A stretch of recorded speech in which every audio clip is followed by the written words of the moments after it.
Mina. Welcome back to Mons. This is my Japan travel series where I talk about my first experience to Japan. So today is about my first complete day staying at Japan. Now, like my second video that I made, this section's gonna have two categories again. One's gonna be more informative and one's gonna be more personal. And the informative section is gonna talk about the things you might need. Meanwhile, the personal section is gonna be about my story of being in Japan for the first day. Okay, so starting off for the informative section, I'd say there's four important things you need to do when you land in Japan, or at least get covered on your first day staying at your hotel.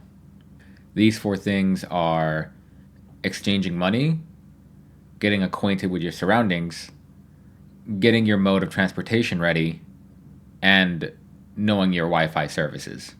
So let's just get into these individually one by one. So there are multiple ways you can exchange your money to yen. I think most famously, people know of the ATMs you can find in a lot of, just everywhere in Japan, in the banks and the convenience stores.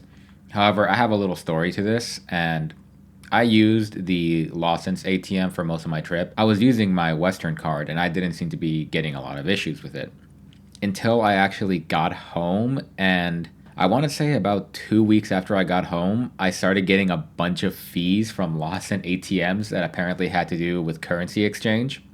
I have no idea what happened on my end, but I've heard other people say that they never had this issue. So just to be safe, I wouldn't really recommend the convenience store option. Now, something I would recommend is exchanging all your currency in your local bank. Now, I know this may come with some fees, but I'm sure it may come out cheaper. And I know of some banks actually offer free exchange rates as long as it's like, I don't know, over $1,000 you're exchanging or something. And I'm sure if you talk to your bank, they'll have some sort of offer for you that you can minimize the foreign exchange currency. Haven't done this for my next trip that I'm planning, but I definitely intend on talking to my bank about this. Also, side note, since we're on the topic of money, make sure to get a coin purse. It's been said that Japan is a cash-based society, but it's also a coin one, and you're going to be lugging around more coins than you think. And you're going to be using them pretty frequently as well. So, I don't know, get yourself a silly coin purse that's like $7 or $2 or whatever, you know. I like this frog one a lot. I wish I kind of bought it for myself. Okay, so on to the next part, which is getting to know your surroundings. Now, when I say that, I kind of mean like really get to know what you're kind of commonly be interacting with. So let's say you're staying at this hotel, Asia Kaken. You want to get acquainted with yourself from the walk between your hotel and the main station you think you're going to be using. Now, some stations are more simple. I'm sure this one, it doesn't look as complicated, but if you're like in the Shinjuku one, the Shibuya one, or the main Tokyo one, those are a little more complicated, and it's going to be more important for you to actually get to know where all the entrances are, or at least the main entrance you're going to be using. Now, the second thing, now this is a lot more varied depending on who you are, but if you see the little bubbles, those tend to be food businesses that are pretty well known in Japan. So the green one, I believe, is Family Mart. There's a 7-Eleven down there in the corner, and there's a blue one that's also Lawson. I forgot what the red one was. I think the yellow one is a Mr. Donut, but those I don't think matter as much. So you really want to know your convenience stores, because in Japan, those convenience stores are extremely convenient and can do a lot for you. Even if you realize, like, I don't know, say you wanted to go to a restaurant at 9 p.m., but it turned out that the restaurant closed early that day for whatever reason. Now you'll know where all your convenience stores are for a backup. I think knowing your bus stops is somewhat important depending on what you're doing, but I don't think they're as important in Tokyo. I think knowing your bus stops will be more important in areas where there's very little railway systems. And I think also kind of having some kind of restaurant or just knowing where the food is pretty important. So say you really cared about Mr. Donut and you need your daily dose of coffee, then I'd say it's important to know your Mr. Donuts if you really care about that much. And like before, I didn't really need to memorize my hospital or clinic locations much, but I'm sure for people who are older or have health issues, you should know where that is. In this case, for the example that I have up, this hotel is actually pretty good because the hospital would just be right around the corner. And finally, just knowing the area, just kind of being comfortable with the space is, I think, kind of integral anyways. Oh, and one other thing I should mention is if you use Apple Maps, there should be a mode where you just turn on traffic mode to transit mode. Unless you're driving, I recommend putting on transit mode in your entire trip for Japan, just because they highlight the railway systems pretty well. So let's get into the next subject, which is how to travel railways. How fitting. Now, I want to explain to you the how and whys of a suica card. So, on how do you get a suica card? Now, you can get a suica card through this example machine that you find around usually pretty important stations. There's quite a lot in Tokyo, but these might be a little more difficult to find in the more outside regions. There's plenty of tutorials online that will teach you how to do it, but if you know English or Chinese or whatever default languages they have available, they don't make it too difficult to try to know it. Plenty offer English anyway, so I think you're good. Man, who's watching my videos that doesn't know English? So what makes this a little more complicated is ever since early 2023, there's been a chip shortage that kind of fuels these Suica cards. So pretty much all physical cards like Suica and Pasmo, which I'll get into later, can't really be purchased physically. So as of right now, it's mostly being done digitally. So if you do want a Suica card, and maybe this might be easier for some of you, I say get the digital version as well. Okay, so now that I have the how covered, let's talk about the whys. Why should you get a Suica card? So, besides the JR Rail Pass, which I discussed in my second video, there's actually two other options you can get, which is Welcome Suica and Pasmo, in addition to the Suica card I've been talking about. So I haven't looked in too much into Welcome Suica, but I'm imagining it's somewhat similar to Pasmo, and that's Pasmo can actually be used across Japan. Meanwhile, Suica works with a good amount of the railways, but there are a couple of exceptions that even I ended up coming across of. So Pasmo is definitely interesting because it's more flexible than JR Rail Pass, because the JR Rail Pass even has a bunch of limitations. However, Pasmo kind of functions like the Suica card, and it just kind of lets you through anyways. It kind of overrides all of that. However, I have issues with the Welcome Suica and Pasmo, and that's that they both expire after 28 days. That's what it was. Now, for someone like me who was going on a month vacation and intended to come back to Japan again, it didn't really suit me to get Pasmo or Suica, or Welcome Suica. However, if you're someone that's going to go there for like 2 weeks and probably once in your life, then I'd say between Pasmo and JR Rail Pass, those are probably the two options you want to look into. Now, I wanted to get a normal Suica card because I knew I was going to be doing a lot of strictly Tokyo travel. There wasn't going to be a lot of jumping from one region to the next. I wasn't intending to jump Kanto to Kansai every other day or something.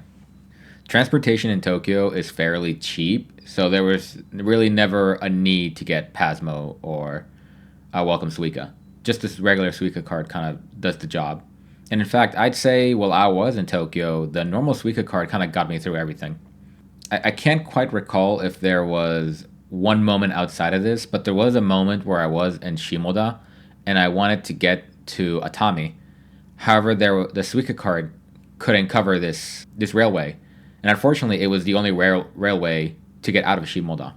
So I had to ended up getting a physical ticket, which really wasn't an issue. It was a different process, but it wasn't that hard. It wasn't as convenient as Suica, but it was really nothing to, bend the knee over or something. Now, I'm sure I'm missing something with transportation stuff. It kind of tends to be a more complicated subject. So I always welcome any comments or questions about this sort of topic. And now the fourth topic, which is pocket Wi-Fi. Where do you get it, and why do you need it? Now, to preface, there are multiple pocket Wi-Fi companies, but I heard that Ninja Wi-Fi was the best one, and after doing my research, that's kind of the same conclusion that I came to.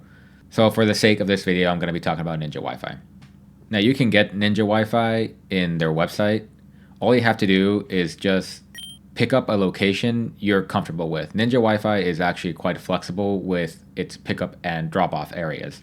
Now, the dumb thing I ended up doing is I wanted to pick up the Ninja Wi-Fi in their actual building, which is pretty difficult to find because it's like in a random business building in Shinjuku, like on the 5th or 6th floor or something. It was a bit tricky to find. I think the next time I'm going to do the Narita pickup and drop-off location, that looks way more simple. Just because you can just kind of pick up and drop off the Wi-Fi the minute you enter and leave Japan. Now, after you reserve your Ninja Wi-Fi, there are multiple plans you can have for them. You can pick your days and how much gigabytes per day you're allowed to use. These go from 3 gigabytes, 5 gigabytes, and 10 gigabytes per day. I ended up getting the 3 gigabyte per day, but because I listened to a lot of YouTube, especially while walking around, I ended up exceeding that limit quite often. So I kind of wish I got the 10 gigabyte version per day. And when you run out, it's just going to slow down. That's really it. Now, the second part of this question is, do you need pocket Wi-Fi? For my personal circumstances, my provider was able to run in Japan. However, it was extremely slow. I think I needed it. I'm sure it's going to depend on your provider, but I don't know. I think I'd highly recommend try to get one of these. I can't see a lot of providers run quick in Japan, especially foreign ones. And of course, just kind of know what plan you really need. I'm someone that probably needed 10 gigabytes, but I'm sure most people will do fine with like 3 gigabytes. So that concludes the informative section of my video. Now I can move on to the more personal one, which is what was my first real day in Japan? And how did all this planning go anyways? So I'd say my first real day in Japan actually went mostly well, with a bunch of issues in the background. So if you guys don't mind me quickly kind of changing the way I'm telling the story, it's going to be a little more linear like I did with my last video. On that first Japanese morning, I left my hotel and I remember being, I wouldn't say overwhelmed, but kind of, I don't know, it all felt right when I was starting to walk the Shinjuku streets. Everyone was so organized, quiet. I don't know, it felt strange. Like, this is probably one of the most weeaboo things you can say, but it did kind of feel like I kind of fit into the mentality of how Shinjuku at least was conducting itself. Yeah, I don't know. It's a strange feeling to really get across. But that feeling aside, Shinjuku was really beautiful. It was pretty much everything I was expecting. I'm going to show a few pictures here that I'm comfortable with showing. I'd like to mention as well that my taste in photos is a little strange. I kind of like weird hole in the walls that I kind of ponder the existence of. That kind of tends to be my style for photos. But I did put a few photos that I think just look nice in general. It should go without saying that there was a lot of walking, and that's something I wasn't quite prepared for. I talked about this in my other videos, but at the end of the day, I was really exhausted, and I'm really glad I brought some comforters for my shoes, and I brought the right shoes as well. Maybe not everyone will be ready, but just remember, you're going to be walking. I can't emphasize this point enough. Now, I kind of want to tell a little story about when I was sitting down at the convenience store for the first time. My expectation of Japan was that it was going to be extremely formal and strict. And you often hear the phrase, when in Rome, do as the Romans do, be applied to in Japan. So because of that, I was pretty dead set on trying to, I wouldn't say act Japanese, but mimic their behavior so they don't feel uncomfortable, because I didn't want to discomfort anyone. And that kind of left me with being kind of stiff and rigid throughout my first morning in Japan. I was probably overly considerate and stressing myself out way too much than I should have. So I went to a LAWSON to get lunch, and I got like a normal salad. It wasn't anything special. And I wanted to make sure, like in my mind, I told myself, well, I have to stand up straight, make sure I grab the chopsticks a certain way, like split them apart a certain way. Like I was really overdoing it. I was like overthinking my formality in Japan. So I sat down in this little tiny, I don't know what you call it, mess hall in this convenience store. It was just a few tables. I sat down to eat my salad there, and while looking out the window, I saw, I think it was three people acting out a scene or something. I don't know what exactly they were doing, but one of the guys was dramatically falling down and screaming or something, and the other two people were laughing their ass off. It was a pretty funny sight to see, but I guess it wasn't one that I was expecting.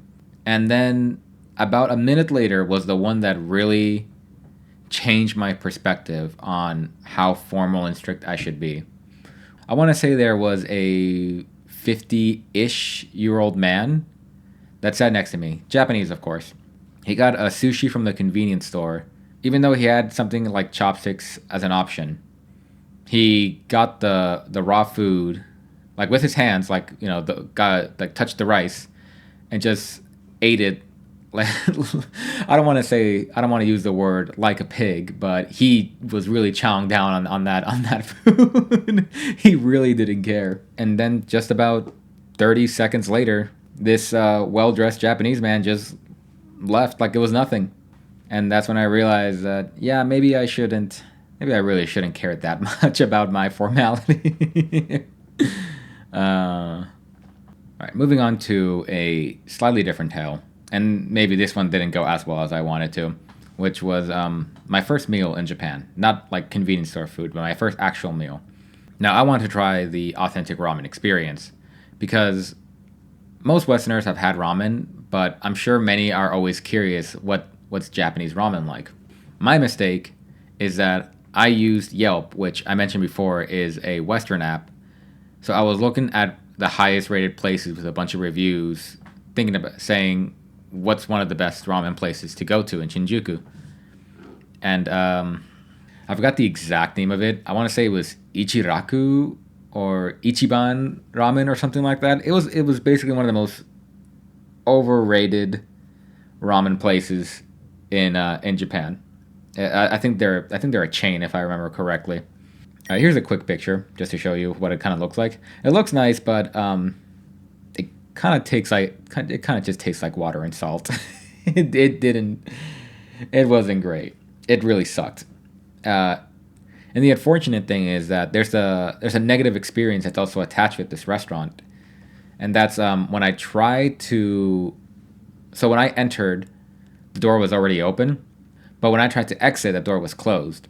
Japan has a unique way of opening doors where you have to push, like, okay, so the door looks like it should be pushed aside like a shogi door, but it's electronic. What you're supposed to do is push the button in order for it to open automatically. However, what I was trying to do is I was trying to yank the door to the side for it to open, and that kind of made one of the staff members kind of panic and be like, "No, that's not how you do it." And he showed me how to do it properly, and I embarrassed myself because I ended up being that foreigner at a restaurant, of course. But that embarrassment aside, I guess closing thoughts on that ramen place. Looked really nice. Don't go to it. It kind of tastes awful. Staff is nice though. All right, I'm a bit out of breath, so I think I'm gonna have my closing thoughts for my first day in Japan. One thing I want to bring up is that I wasn't 100% comfortable speaking Japanese. I mentioned this many times in my previous videos, but I am not proficient enough to really catch up with Japanese conversation. And that ended up really putting a dent in my mental health because I was so embarrassed to even speak Japanese because I knew it was going to be a whole process, both for me and the person listening. While I was exploring Shinjuku Station, I wanted to order Starbucks, but I couldn't because all my previous experiences just trying to speak Japanese to people always ended up failing. And during other parts of my trip, this mentality of not being good enough to speak Japanese ended up costing me a few worthwhile experiences. And I just think that's really stupid. You're likely not going to be proficient in Japanese, and that's okay. Just roll with it. Who cares? You're there on vacation. At least you're trying, right? And this kind of also applies to the formalities I was thinking. Don't worry about being overly formal. Just don't be actively inconveniencing people. That's it. With that standard, you'll learn, especially if you plan on staying there for longer. So this is usually the part of the video where I'm supposed to provide you some sort of lesson or something. And I gave you guys plenty in the beginning of this video. Just don't slack on them, alright? Alright? Cool. Thanks for stopping by Mons. Don't get lost out there. Matane.